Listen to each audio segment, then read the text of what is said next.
Саламатсыңарбы? Мен орус тили боюнча, ударение боюнча бүгүн айтып бермекчимин. Ударение деген кыргыз тилинде айтканда басым дегенди түшүндүрөт. Баягы орус тилинде басым менен айтылат кээ бир тамгалар. Ошол сөздөгү кээ бир тамгалар болсо, басым түшпөгөн тамгалар шыва менен айтылып калат. Мындайча айтканда, жалкоолонуп айтып калабыз да калган тамгалардычы.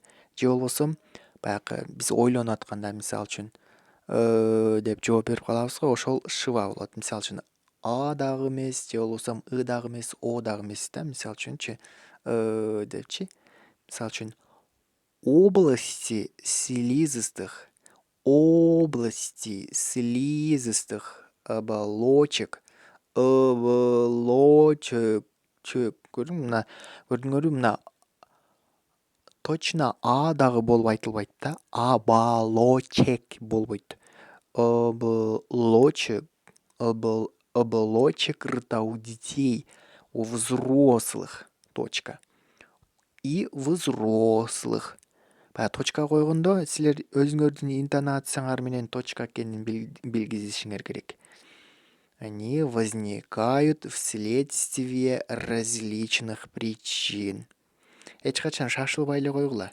Үйрөнүп атканда, тил үйрөнөрдө, бир нерсени үйрөнөрдө эң жаман адат бул шашылган. Эч качан шашылбастан үйрөнүшүңөр керек. Бирөө сен экинчи класска окшоп окуп атасың го деген сөзүнө көңүл бурбай эле коюшуңар керек да. При стоматитах характерны покраснения. Ушинтип эле чозууп окушуңар керек. Анан кийинки сөздөр өзүңөр автоматтык түрдө эле кийинки башка сөздөргө ударение коюп каласыңар. Отеки формируются участки эрозированной. Баягы тилиңер келбей калган сөздөрдү бөлөк башка ошолорду терип бөлөк жазып алсаңар болот. Поверхности или язвочки. Баягы үтүр болгондо язвочки деген интонация болуш керек. Язвочки эмес, ал точканыкы. Язвочки деген үтүрдүкү. Язвочки пузырьковые высыпания. Ылдыйга түшүп кетет интонация. Точка экени билинет да. Чаще стоматит развивается у детей, у взрослых возникает чаще всего как вторичный процесс.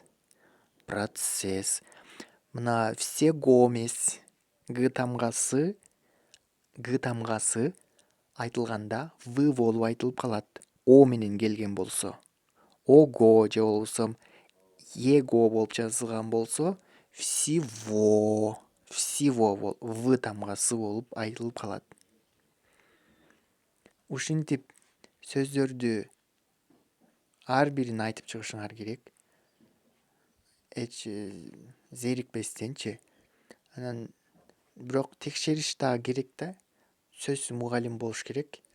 Мен ылдыйга WhatsApp'ты калтырып коем. Ошол текст эгерде онлайн үйрөнөм десеңер, ошол WhatsApp'тан бир текст берем, анан ошону окуп аудио жиберсеңер, мен ошону текшерип бере алам да. Кийинки сабактардан көрүшкөнчө